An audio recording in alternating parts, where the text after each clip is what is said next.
का आयोजन किया जा रहा है और यहाँ पर स्वामी अभिमुक्तेश्वरानंद सरस्वती जी हमारे साथ मौजूद हैं। महाराज जी से जानेंगे कि आखिर इसका उद्देश्य क्या है। महाराज जी, आज जो ये आपके द्वारा आयोजन किया जा रहा है धर्म संसद का, इसका उद्देश्य क्या है? भारत की संसद बैठती है, उसका क्या उद्देश्य होता है? भारत की समस्याओं के बारे में विचार करना। ऐसे ही धर्म की संसद बैठी है, धर्म के बारे में विचार करना उद्देश्य है, और क्या उद्देश्य है? महाराज जी, कुछ लोग इस महाकुंभ का जो आयोजन किया जा रहा है इसको राजनीतिक रूप दे रहे हैं। चंद्रशेखर आजाद जो है वो कह रहे हैं कि यहाँ पर वही आएंगे जिन्होंने पाप किए हों। नहीं, वो क्या, इसमें राजनीति क्या है? किसी के ऊपर भी कुछ भी आरोप लगा दोगे आप। चंद्रशेखर जो है वो कितनी बढ़िया बात कह रहे हैं। वो कह रहे हैं कि वहाँ जो लोग गए हैं वो सब पाप धोने गए हैं। क्या गलत कह रहे हैं? एकदम सही है। यहाँ पर आने से पाप धुलता है और इसी के लिए लोग आते हैं। खराबी क्या है इसमें? वो नहीं उसमें क्या गलत बात कही है? नहीं आएंगे, मतलब वो नहीं आएंगे, वो समझते नहीं होंगे कि हम पापी हैं। वो पाप मुक्त हैं तो हम उनका अभिनंदन करते हैं।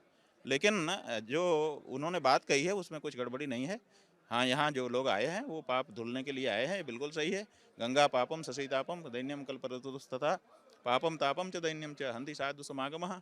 ये हमारे यहाँ नियम है। शास्त्र कहता है कि यहाँ आने से पाप धुलता है डुबकी लगाने से। तो हम लोग अपना पाप धोने आते हैं। हमसे जाने से और कभी कभी अनजाने से भी पाप होता है। कभी कभी हम नहीं जानते रहते हैं कि हमसे ये हो गया, लेकिन हो जाता है ना? तो इसलिए जो जान में है वो तो है ही है, जो नहीं है जान में, अनजाने में कुछ हो गया होगा तो उसका भी तो धोना है। वो कौन धोएगा? तो इसलिए यहाँ पे हम लोग आए हैं। बिल्कुल सही है चंद्रशेखर की बात।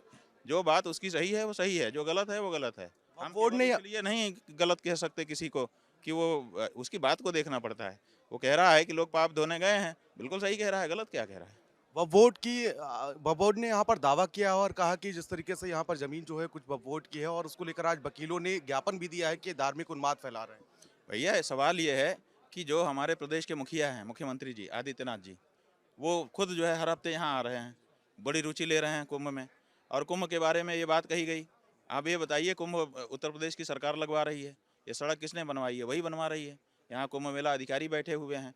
तो जब कोई दावा कर रहा है कि यहाँ पे हमारी ज़मीन है, तो कसरा खतौनी निकलवा करके पटवारियों को बैठा करके दूध का दूध पानी का पानी एक दिन में कर सकते हैं। वो कॉल कर दें, सारे अधिकारी सब नजरी नक्शा और ये सब जो जो अभिलेख हैं निकाल करके दिखाओ और कह दो कि दिखाओ इसमें कहाँ तुम्हारी ज़मीन है। लेकिन वो ये नहीं कर रहे हैं और बातें बढ़ती चली जा रही है। तो उनको चाहिए कि उनके पास सारा अभिलेखागार है, सारा रिकॉर्ड है, तो कुंभ का पूरा रिकॉर्ड निकलवा दें और निकलवा करके पब्लिक कर दें कि देखो यहाँ कुछ नहीं है तुम्हारा। 1 मिनट में चुप हो जाएगा। लेकिन आप वो नहीं करोगे तो उसकी बात तो बढ़ती ही रहेगी ना। ये बात। तो ये थे जगत गुरु शंकराचार्य अभिमुक्तेश्वरानंद सरस्वती जी, जिन्होंने कहा कि जिस तरीके से चंद्रशेखर आजाद जो बात कर रहे हैं वो वही है और साथ ही साथ वफोट को लेकर भी उन्होंने बयान दिया। कैमरामैन सौरभ झा के साथ प्रियव्रत दीक्षित, भारत समाचार, प्रयागराज।